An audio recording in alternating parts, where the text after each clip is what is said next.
Hai, Assalamualaikum semua. So, hari ni Cik nak masak sup ayam. Mula kita bersihkan dulu dan kita potong kecil-kecil je ayam tu. Sebab ayam ni besar. Mula-mula kita ambil 4 biji bawang merah ada sebab ibu jari, bawang putih 2 biji dan sup buncur. Alright.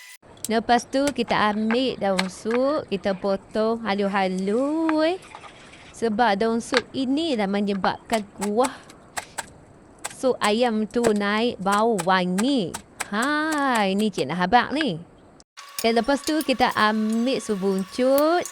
Kita basuh dulu dan masuk dalam daun batu. Alright.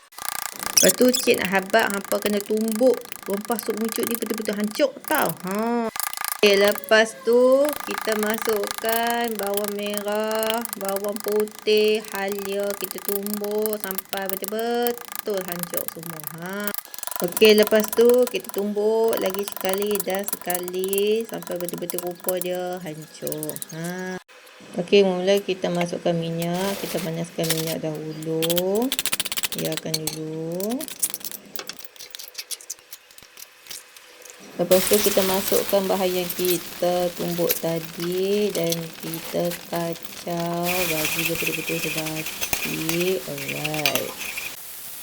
Lepas tu kita masukkan ayam dan kita gaulkan sekejap ayam tu. Kacau-kacau. Lepas tu Cik masukkan ayam. Agak-agak lah ya, jangan banyak tau. Lepas tu Cik kacau sat bagi dia gelegak. Lepas tu Cik masukkan sup buncur jenama rempah sup dan kita kacau-kacau bagi dia sebati. Alright. Lepas tu Cik guna pengencah sup nak bagi dia pekat sikit kuah dia. Melajak pula Cik ubur. Kacau-kacau sekejap bagi dia gelegak dan bagi dia ayam dia betul-betul masak.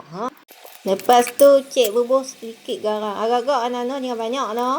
Last sekali Cik masukkan daun sup. Daun sup ni lah menyebabkan sup ayam kita ni bau aroma sedap.